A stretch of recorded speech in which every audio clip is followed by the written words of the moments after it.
Hello नमस्कार and welcome to the one world. मैं हूं शुभम तिवारी। नाउ एक बहुत बड़ी खबर निकल के आ रही है यूएस से। खबर यह है कि यूएस के जो प्रेसिडेंशियल कैंडिडेट है, जो डोनाल्ड ट्रंप है, उनको तीसरी बार असैसिनेट करने की कोशिश की गई है। तो यूएस में एक जगह है कोचीना वैली करके। तो इस कोचीना वैली में ही डोनाल्ड ट्रंप की तीसरी बार असैसिनेट करने की कोशिश की गई। और वहाँ के जो कंट्री साइड की उनकी जो यूएस की पुलिस है, वहाँ पे उन्होंने एक ब्लैक कलर की एसयूवी को पकड़ा। करीब 5 बजे, शाम के 5 का टाइम बता रहा हूँ आपको। करीब शाम के 5 बजे रैली के पहले ही 1 किलोमीटर पहले ही पुलिस की जैसे रूटीन चेकिंग होती है। अगर कहीं पे कोई रैली है या कोई इम्पोर्टेंट लीडर या फिगर आ रहा है, वहाँ पे जो रूटीन चेकिंग होती है, तो उसी तरह से पुलिस चेकिंग कर रही थी। फिर उन्हें ये ब्लैक गाड़ी मिली और गाड़ी के अंदर एक बंदा बैठा हुआ था जिसका नाम बताया जा रहा है अभी फ़िलहाल मिलर नाम था। तो उसके पास जो गाड़ी का नंबर प्लेट था, उस गाड़ी में जो नंबर प्लेट लगा हुआ था, वो नंबर प्लेट भी एकदम फेक था। और उसके पास गाड़ी का कोई लाइसेंस और पेपर भी। तो वहाँ के जो लोकल पुलिस थी कंट्री साइड की, तो उन्हें कुछ डाउट पहले से हुआ इस व्यक्ति के ऊपर।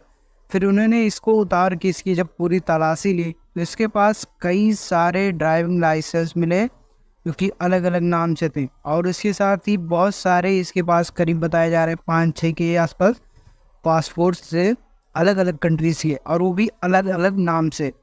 ये सब देख के सस्पेंशन तो और बढ़ जाता है। तो इसीलिए पुलिस ने फर्दर इन्वेस्टिगेशन के लिए उसको अपने अंडर ले लिया।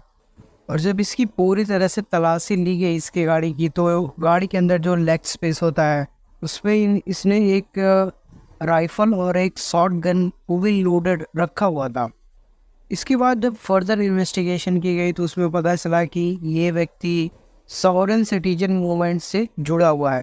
अब सॉवरेन सिटीजन मूवमेंट वो एक फार राइट वाइट बॉडी है जो कि टैक्सेशन या फिर वहाँ के जो जो रूल्स ज़बरदस्ती गवर्नमेंट इम्पोज करती है, उसके ये लोग खिलाफ रहते थे। तो 1970s के पास इन लोग का एक बहुत बड़ा मूवमेंट था कि हम लोग टैक्सेस क्यों पे करें, टैक्सेस पे नहीं, ऐसे टैक्स का सिस्टम होना ही नहीं चाहिए कंट्री में, गवर्नमेंट को खुद से पैसे ही अपना उड़ाना चाहिए। ये लोग पता नहीं क्या क्या बोलते रहते थे। इन सब के बाद जब उसकी फर्दर और इन्वेस्टिगेशन की गई, तो पता चला कि पुलिस ने बताया कि वो मेंटली फिट नहीं है। तो देखिए, ऐसे ही होता है। डोनाल्ड ट्रंप की एसोसिएशन में 2-3 बार ऐसे पकड़े गए हैं, तो बाद में पुलिस पता नहीं क्यों ऐसा बोल देती है कि इनकी मेंटल हेल्थ ठीक नहीं थी। अगर आपको इससे रिलेटेड और भी कुछ जानना है, तो आप नीचे कमेंट करके बताएंगे, तो मैं उस पर एक अलग से वीडियो बना दूंगा। फिलहाल जो ट्रम्प के असैसिनेशन की बात है, तो उसमें एक सबसे बड़ी थ्योरी जो निकल के आती है वो है आसिफ मर्चेंट की। आपको पता ही होगा, इसको कुछ दिन पहले ही पुलिस ने यूएस में गिरफ्तार किया था। ये एक पाकिस्तानी सिटीज़न है और इसको जब अरेस्ट किया गया, तो इसने बताया था कि ये पाकिस्तान से यूएस आया ही इसलिए था क्योंकि वो ट्रम्प का असैसिनेशन प्लान करना चाहता था। बाद में फर्दर इन्वेस्टिगेशन में पता चला था कि, और इसने खुद कबूल भी किया था कि आईआरजीसी के लिए काम करता है। तो यहाँ पे सवाल ये खड़ा होता है कि ईरान डोनाल्ड ट्रंप को क्यों मरवाना चाहता था, क्योंकि डोनाल्ड ट्रंप तो अभी भी प्रेसिडेंट है नहीं, वो तो सिर्फ अभी एक इलेक्शन में कैंडिडेट हैं। प्रेसिडेंट तो बाइडेन है। तो देखिए, ऐसा नहीं है, क्योंकि यूएस एक बहुत बड़ा सुपर पावर है। तो उसके इलेक्शंस में बहुत सारे देशों की नज़र रहती है कि कौन सा प्रेसिडेंट इस बार आ रहा है, कौन सा प्रेसिडेंट नहीं आ रहा है। तो सिंपल सा आंसर यह है कि ईरान इसलिए डोनाल्ड ट्रंप का एसोसिएशन करवाना चाहता है क्योंकि डोनाल्ड ट्रंप बहुत बड़े फार राइट लीडर हैं और इजराइल के बहुत बड़े सपोर्टर्स हैं। जैसा कि आपने पहले न्यूज़ में देखा भी होगा कि नेतन्याहू जो इजराइल के प्रेसिडेंट प्राइम मिनिस्टर हैं, वो उनको काफ़ी ज़्यादा सपोर्ट भी करते हैं और उनके जो काम करने का तरीका है उसको भी वो काफ़ी सपोर्ट करते हैं। और अगर डोनाल्ड ट्रंप इस बार प्रेसिडेंट बन जाते हैं, वो अगर पावर में आएंगे, तो इजराइल को काफ़ी ज़्यादा सपोर्ट करेंगे। और जो ईरान के डिफरेंट प्रॉक्सीज है, जैसे हिजबुल्लाह हो गया, हुतीज़ हो गए, हमास हो गया, और सीरिया में बहुत सारे हैं, इराक में बहुत सारे मिलिशिया ग्रुप्स हैं।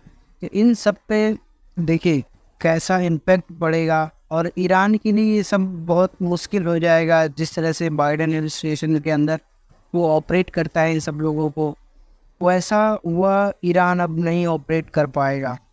एक रीज़न ये भी हो सकता है कि वो डोनाल्ड ट्रंप का असैसिनेशन प्लान कर रहे थे।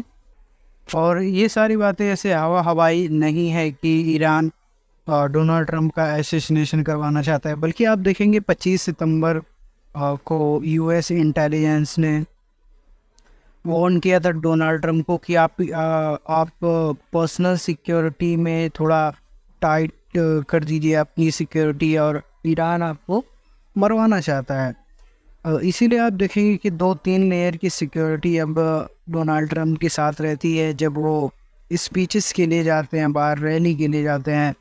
आप देखेंगे कि अभी जो थर्ड अटेम्प्ट हुआ है उसमें भी पुलिस ने 1 मील पहले ही जो पूरा पैरामीटर था बना के उसको गाड़ियों को चेक कर रही थी, लोगों को चेक कर रही थी और तब अंदर जाने दे रही थी। तो काफ़ी सिक्योरिटी भी बढ़ाई गई है। और हाँ, फिलहाल ईरान का पूरा फोकस यूएस के इलेक्शंस पे है, क्योंकि यूएस का इलेक्शन ही डिपेंड करेगा कि ईरान कब तक सरवाइव करेगा। अगर डोनाल्ड ट्रंप आते हैं तो प्रॉबली बहुत ज़्यादा चांसेस है कि ईरान के लिए बहुत ज़्यादा मुश्किल होने वाली है। तो हो सकता है इन्हीं सब रीजन्स की वजह से ईरान डोनाल्ड ट्रंप का एसोसिएशन करवाना चाहता था। तो ये था आज का ये आर्टिकल। मिलते हैं नेक्स्ट वीडियो में। जय हिंद।